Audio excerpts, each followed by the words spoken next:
It's January 6, 2006, and this is the very first installment of the Western World Weblog, or W3.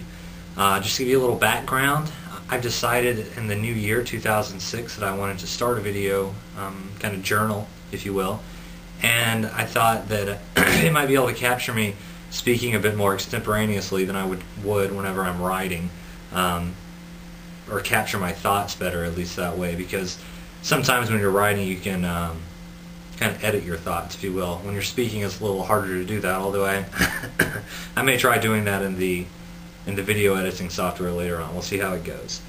So first off, New Year's Eve 2005 or 2006, coming into 2006 at least, we went to Washington, D.C. this year. We had said we were going to go originally to New York City, but we decided that just getting settled in and me getting back from ASBC would probably be best if we went somewhere maybe not quite so crowded, like Times Square. So we ended up at the Beacon Hotel in Washington, D.C. We went there for excuse me, we went there for brunch back in on Memorial Day weekend. Met up with my friend John and his girlfriend Amy, and so we had gone to the restaurant there, stayed at, had lunch there for brunch, and decided it was nice, so actually booked it again, and that's where we ended up. So we got there on the Friday before, so December 30th of 2005, and checked in.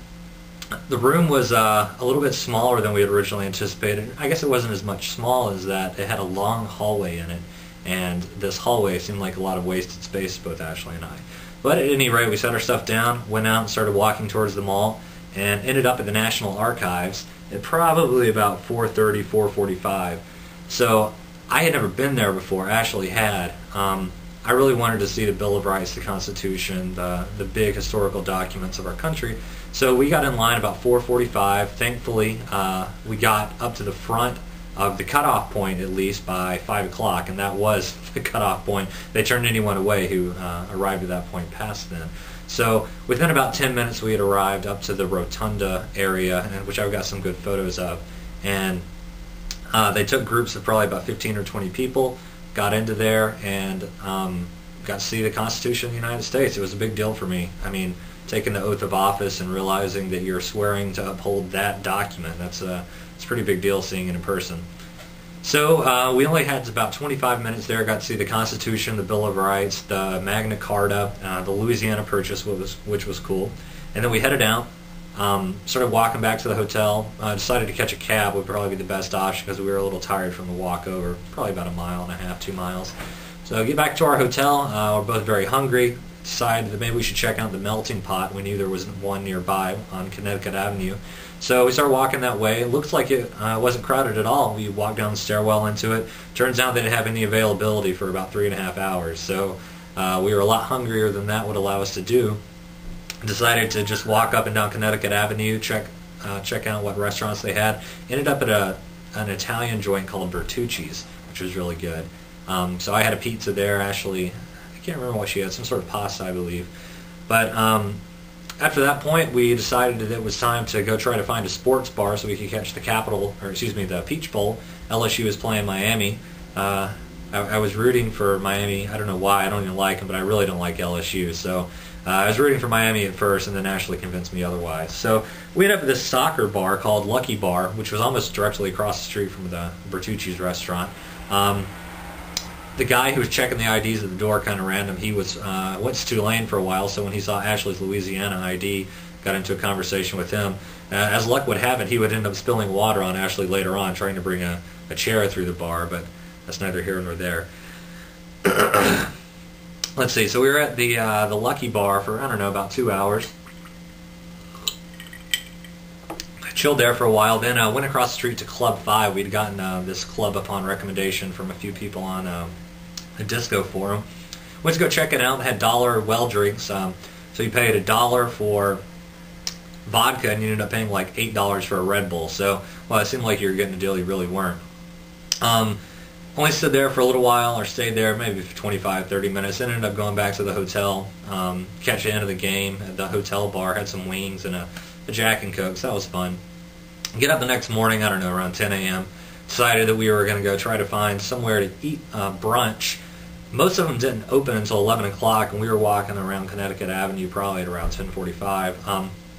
I'm glad we were there at that time though, because we, instead of going to like Fuddruckers or something, we ended up at the Luna Grill and Diner, which was really good. I got a great breakfast burrito there.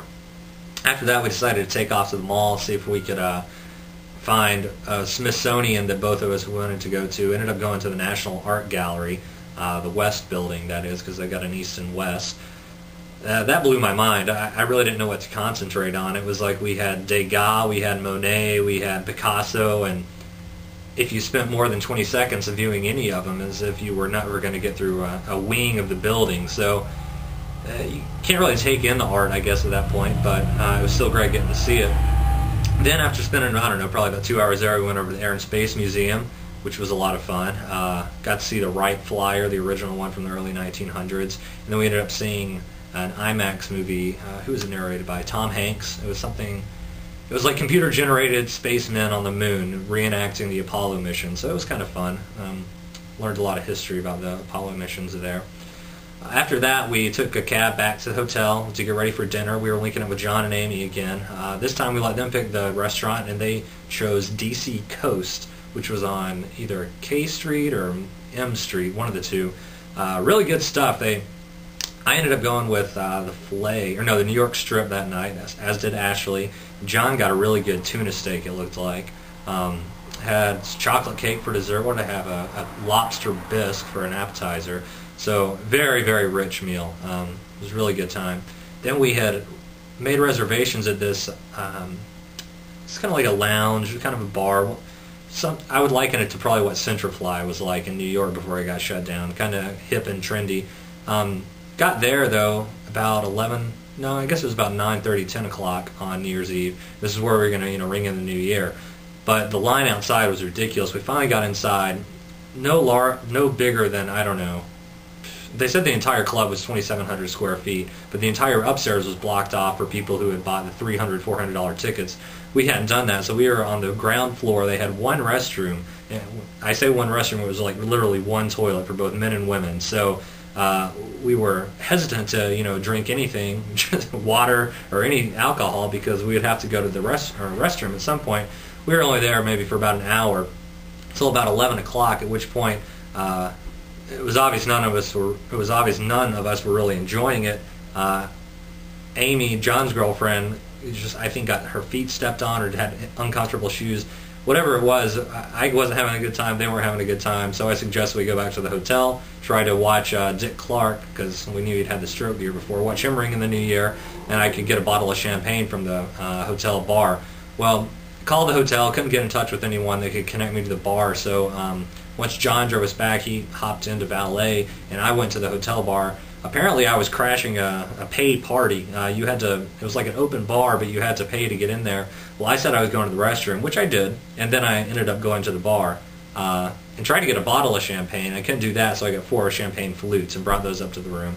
I got probably up there about 11:55 p.m., so right before the ball dropped, and for some reason our TV was messed up. I don't know why, if it was everyone tuned into ABC to watch Dick Clark and Seacrest, but we got to see Fuzzy Dick Clark and his rather poor speech. You can tell the stroke took its toll on him.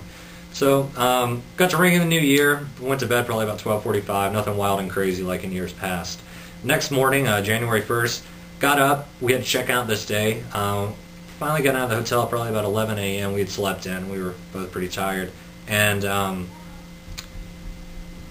driving in D.C. is not compatible with me. Not only is the circles and everything you have to drive through, I don't know, I'm not great at parallel parking either. So we had probably about a 45-minute journey to go 2 miles in the car just trying to find parking. Ended up almost a block from our hotel once I did find a parking spot after having driven around the entire city. Went to a place called the Daily Grill. I was pretty stressed out from the driving, but after I had the pancakes at this Daily Grill place, I was calm again. That coupled with the coffee, it really evened me out. Unfortunately, that was not a sign of things to come, as we took out trying to find the Arlington Cemetery. Probably drove around for 2.5, 3 hours, never found the place, even after stopping for directions. And I have an onboard nav system, but go figure, I couldn't find it. So Ashley and I were both pretty stressed out and decided to launch back to Dover. Got back here about 4 o'clock, and then got a phone call from Roto, went out to see Siriana with him and Byron. I had already seen it once, but I figured I would see it again because I enjoyed it. Thought it was a nice social commentary. So that was New Year's Eve 2006. That's how it went down. In other news, let's see. We have a CES going on, Consumer Electronics Show in Vegas. I've been watching it. Pretty pumped about the new TiVo Series 3. Don't know when it's going to come out, but I'll be first in line to get it once it does. Let's see, it's about 3:30 my time here, and I guess in about 2.5 hours they're going to have the Google, no, probably about 7 o'clock my time, they're going to have the Google keynote speech. Been lots of rumors this week. It's a Google computer, is it a Google like BlackBerry device, is it a Google video service, I don't know. I'm pretty interested, so I'm going to be tuned in to G4 at around 7 o'clock. Oh, what else happened? Today got my power cut off again here in the apartment, not because we don't pay the electricity bill, but because the guy next door doesn't.